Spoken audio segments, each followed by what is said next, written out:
ഹജ്ജ് യാത്രാ നിരക്ക് കൂട്ടിയ എയർ ഇന്ത്യയുടെ നടപടിക്കെതിരെ രൂക്ഷ വിമർശനവുമായി സംസ്ഥാന സർക്കാരും പ്രതിപക്ഷവും രംഗത്ത്. തുക കുറയ്ക്കണമെന്ന് കമ്പനിയോട് ആവശ്യപ്പെട്ടിട്ടുണ്ടെന്നും അനുകൂല നിലപാട് ഉണ്ടായില്ലെങ്കിൽ നിയമ നടപടി സ്വീകരിക്കുമെന്നും മന്ത്രി വി അബ്ദുറഹ്മാൻ വ്യക്തമാക്കുന്നു.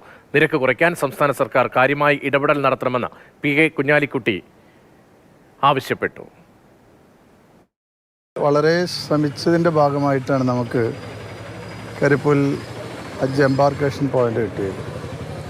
പക്ഷെ അവിടെ നിന്നുള്ള യാത്രാ ചെലവ് വലിയ തോതിൽ വർദ്ധിച്ചതായാണ് കണക്കുകൾ കാണിക്കുന്നത്. പ്രവാസികളോടുള്ള അതേ നയം തന്നെയാണ് ഹജ്ജ് തീർത്ഥാടകരോടും എയർ ഇന്ത്യ കാണിക്കുന്നത്. അതിൽ മാറ്റം വരുത്തണം. പാർലമെൻറ്റ് തുടങ്ങാൻ പോകുന്നുണ്ടല്ലോ, അതുപോലെ തന്നെ മറ്റെല്ലാ നിലയിലും നാളെ അസംബ്ലി ഉണ്ട്. ശക്തമായ ഈ വിഷയം നിവേദനം നടത്തുകയും അതിനൊരു സൊല്യൂഷൻ ഉണ്ടാക്കുകയും ചെയ്യാൻ വേണ്ടി പരമാവധി പരിശ്രമിക്കും. ഉണ്ടാവുമെന്നാണ് പ്രതീക്ഷ. ഫെയർ കുറച്ച് കൊടുക്കണം ഇപ്പോൾ, ബാക്കി കാര്യങ്ങൾ പിന്നല്ലേ. കാരണം റെഡിയായി നിൽക്കുന്ന ആളുകൾക്ക് ഹജ്ജ് മുടങ്ങും അല്ലെങ്കിൽ.